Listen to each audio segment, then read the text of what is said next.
This is Ian Waugh with some old British news. In these videos we look at the incredible range of lost and hidden news stories and how useful they are for family historians.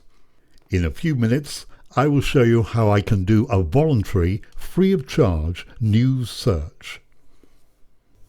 In the Bridport News of Saturday the 18th of March 1865, a youth named Alfred Hickman, who had previously been up before the court, was charged with being drunk and assaulting the police. P.C. Gate discovered the prisoner in the street drunk and interrupting passers-by. Hickman told the court he was sorry for his conduct, he had been ill and had 2 beers that overcame him. From the bench, Mr. H. Harris said, "It was a very serious thing to assault the police, and it was a most horrible thing to see him brought into the court on such a charge." The bench said the prisoner will be fined 5 shillings for being drunk and 5 shillings for assaulting the police, together with costs. If he was unable to pay the fines, he will be sent to prison for 14 days with hard labour. Now, let's turn our attention to a small yet revealing article in the Kilburn Times of Friday the 17th of October 1890. At Southwark Police Court, Isaac Bunker and Thomas Whittle, described by the paper as being respectably dressed young fellows, were charged with stealing a quantity of tablecloths, linen, rugs and carpeting to the value of £3. The theft was by Isaac Bunker. He had taken the property from T. Stevens, a draper, and supplying them to Thomas Whittle. Both young men were employed by the draper's shop. According to the court, items were beginning to disappear over a period of about a month, and suspicions were aroused. Whittle had been working there for about 11 years. George Nightingale, the shop manager, said that Whittle was the very last man he would have suspected. The prisoners were remanded for further inquiries.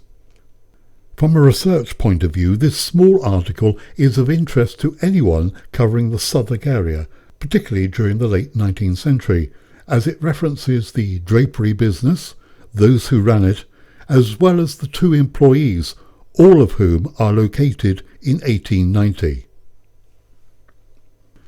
Probably one of the most iconic publications in the early 20th century was the Suffragette. Edited by Christabel Pankhurst, it started life on the 18th of October 1912. It was the official weekly newspaper of the Women's Social and Political Union that later became the Britannia in October 1915.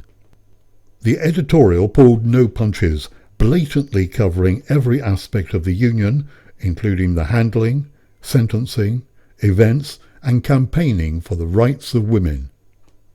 Notably providing full-blown coverage before and after April 1913 of Emily Wilding Davison.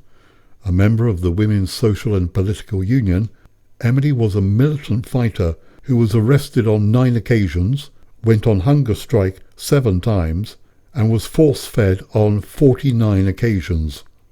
She died after being hit by King George V's horse at the 1913 Derby when she walked out onto the track during the race. During the First World War, when the work of women on the home front as well as in the battlefield was recognised, the Britannia, as it was then called, highlighted the crucial role of women in wartime. By the end of the war in 1918, the first phase of the battle on the home front for women was won. But as we all know, great strides were yet to be made.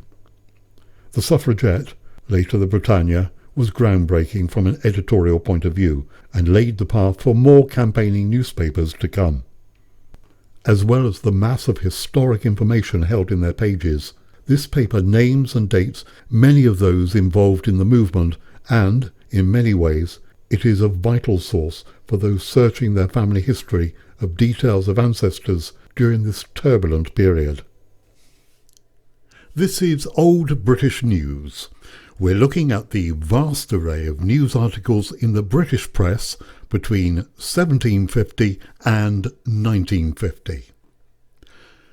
Researching family history isn't cheap, and for many of us, some aspects of it are out of reach. Sometimes old newspaper reports are the only remaining record of an event or even of a person. I provide a free and easy-to-use voluntary service designed to assist anyone interested in their UK family history. All you have to do is to send me the basics. I will search and hopefully identify news articles no matter of size, location in the UK, or even topic, so long as it appeared in the British press between 1750 and 1950. For me to do the search, please go to Old British News. That's oldbritishnews.com. There is a secure form on the right-hand side of the page. I will send you the news reports by email as attachments, and if I don't find anything, I'll let you know anyway. So, if it happened, it was probably in the news. Until next time, take care.